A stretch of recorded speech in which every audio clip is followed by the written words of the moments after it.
কি অবস্থা সবার, কেমন আছে?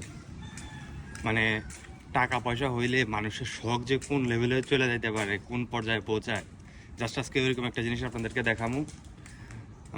মানে কি বলবো যে আর এই দেশের যারা অ্যারাবিয়ান আছে, যারা এই দেশের লোকাল আছে, মানে ওদের শখ যে ঠিক কোন পিক পর্যায়ে চলে গেছে, মানে ওরা যে কি কি করতে পারে নিজের শখের লাইগা, জাস্ট ওরকম কিছুই দেখাবো আপনাদেরকে। চলে না দেখুন, মানে যা দেখাবো বলতেছি ওইটা দেখায় আপনাদেরকে। মানে একজন লোকাল আরাবিয়ানের শখ কী পরিমাণ হইতে পারে, তারপর তার মানে টাকা পয়সা হইলে তাদের মানে পশুপালন বলেন সব কিছু মিলায় মানে ওদের আসলে ঠিক মানে এইসব শখগুলো ঠিক কোন পর্যায়ের, জাস্ট ওগুলো একটু দেখায় আপনাদেরকে। এই যে আমি মানে যে কোম্পানিতে কাজ করি, এখানে লোকাল একটা মানে কোম্পানির ওনার এখানের একজন লোকাল অ্যারাবিয়ান। তো তার ফার্ম হাউস আর কি, টোটাল 9 থেকে 10টা ফার্ম হাউস আছে, তার মধ্যে একটা ফার্ম হাউস আমি আপনাদেরকে নিয়ে আসছি।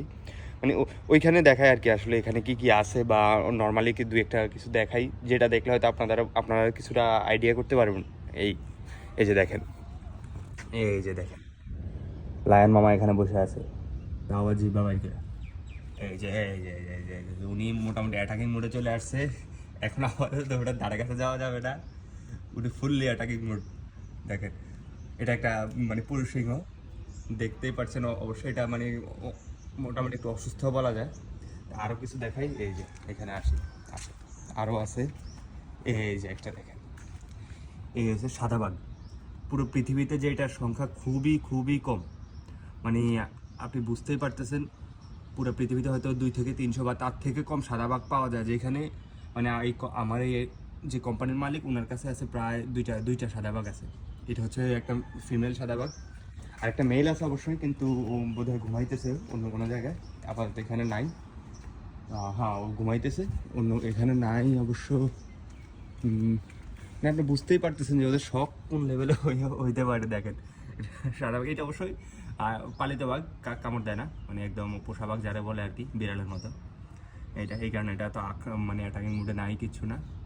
জাস্ট দেখেন ওনার এখানে আরও অনেক মানে ভাগ আছে, চিতাবাঘ, তারপর জাগুয়ার, তারপর ল্যাম্পার্ড, অনেক কিছুই আছে। যদি এখন সকাল সকাল এই কারণে মানে সব কিছু এখন ঘুমাইতেছে, যখন খাবারের টাইম হবে দুপুরের পরে, তখন সবগুলো মানে যার যার অবস্থান থেকে আইসা খাবারের জন্য মানে নিচে আসবে, তখন হয়তো আরও ভালো মতো দেখাতে পারতাম। বাট একটা রেয়ার জিনিস দেখায় আপনাদেরকে, হয়তো আপনারা চিনতে পারবেন। মানে একটা এই আর কি ওয়াইল্ড ক্যাট, খুবই ডেঞ্জারাস একদম, মানে আপনার চিন্তা ধারার বাইরে ডেঞ্জারাস আর কি এত। এই যে দেখেন, এই যে মামা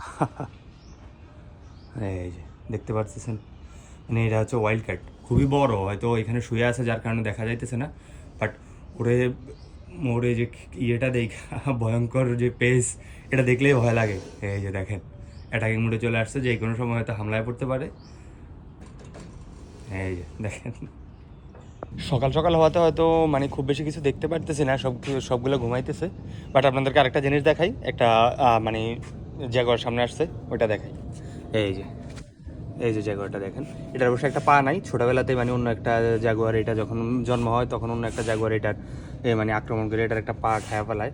তো এই যে দেখেন, টোটাল এখানে 3টে আছে, এমনি অন্যান্য রুমে আরও আছে, বাট সবগুলো এখনও পর্যন্ত এখন ঘুমাইতেছে। আর সব কিছু মিলায় ওনার সিংহ, বাঘ, জাগুয়ার, তারপর ল্যাম্পার্ড, টোটাল প্রায় 35 থেকে 40টা আছে।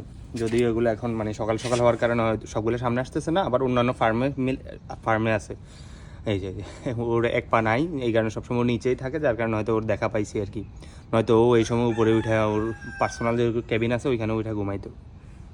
মুরগির লোভ দেখানোর পরে মানে মুরগির লোভ দেখানোর পরে মানে এমন একটা জিনিস বাইর করে আনছে, যেটা দেখলে হয়তো আপনারাও মানে একদম অবশ্যই চিনবেন। এই যে দেখেন, this is our royal Bengal tiger. এখানে এটা 2টা আছে, যেটা আমার একদম বাংলাদেশ থেকে আনা, যে কোনো বাবা হয়তো মানে সুন্দরবন থেকে আনা। মানে আরেকটা আছে, এটা অবশ্য মেল আর কি, ফিমেলটা আছে ওইটা ঘুমাইতেছে। কিন্তু এই যে মুরগির লোভ দেখানোর পরে উনি চলে আসছেন বাস খাওয়ার জন্য। এছাড়া ওনারা দেখার মতো মানে কোনো সুযোগই ছিল না, যদি উনি মুরগির লোভ দেখানোর পরপরই চলে আসছে।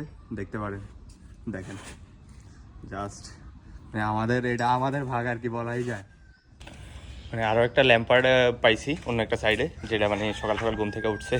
চলেন ওইটা দেখায়, যদি এটা একদমই মানে ফ্রেন্ডলি, এটা কিছু বলে না, আর এটা দেখায় চলেন। এই যে দেখেন, এই যে ল্যাম্পার্ড, এটা হাত দিলেও কিছু বলে না। মানে যদি একটু ভয় লাগে, কারণ বোঝেনি তো, বন্যপ্রাণী তো প্রাণী, পশু পশুই, বাট এটা খুবই ফ্রেন্ডলি হয়েছে, যখন এদিকে তাকায় তখনই ভয়টা লাগে, বাকি কোনো সমস্যা নেই। মানে এই যে এই যে এই যে এই যে চলে গেছে ওনার রুমে, ব্যাস আর আসবে না। আবার বেরিয়েছে, মানে এটা একদম ফ্রেন্ডলি আর কি। সিমটি কাটতেছি। প্রথম এখানে আসার পরে মানে আমার খুবই ভয় লাগতো আপনার, কারণে আশেপাশে এত খুব ভয়ঙ্কর জীবজন্তু, এই এক পাশে বাঘ, আরেক পাশে সিংহ, তারপরে ল্যাম্পার্ড, এরপরে ওয়াইল্ড কার্ড, মানে সবগুলাই হিংস্র। আপনারা সুযোগ পাইলেই ভাই ওপারে পাঠায় দিব এমন অবস্থা। কিন্তু এখন যখন আমি প্রায় 3.5 থেকে 4 বছর এখানে আসা যাওয়া পরে সবসময় আসি যাই, এখানেই প্রায় সময় থাকি, মানে সব মিলে এখন আর ভয় লাগে না। এখন জাস্ট জিনিসগুলো উপভোগ করি। যেমন আমার সবচেয়ে পছন্দের হচ্ছে সাদা বাঘ, তারপর হচ্ছে আমাদের বাঘ মানে রয়্যাল বেঙ্গল টাইগার, সাদা বাঘ এইটা। আর একটু আগে যেটা দেখলেন ল্যাম্পার্ড, ওইটাও খুবই ফ্রেন্ডলি, ওইটাও মানে আপনার তেমন একটা কোনো ইয়ে নাই। যখন নতুন আনছিল তখন অবশ্যই এটা মানে আমরা ভিতরে গেলেও কিছু বলতো না, কিন্তু প্রায় 1.5 থেকে 2 বছর হয়ে গেছে। এখন অবশ্যই যখন একটা মানে আপনার পোষা কোনো জিনিস ধরেন আপনার থেকে আদর না পাইতে যখন মানে এটার সাথে আপনার একটা কমিউনিকেশন গ্যাপ হয়, দূরত্ব তৈরি হয়, তখন ওই জিনিসটা অটোমেটিক্যালি তার মানে যে পুরনো স্বভাব, তার যে ঐতিহ্যগত স্বভাব, জাতিগত স্বভাব, ওইটাতে ফিরে যায়। মানে সোজা কথা বললে আর কি, যে ওইটা আবার পুনরায় হয়তো বা হিংস্র হয়ে উঠতেই পারে, স্বাভাবিক। এখন আর এই কারণে কেউ ভিতরে যায় না, মানে ওইটা ভিতরে থাকে, আমরা বাইরে থাকি, এতটুকু।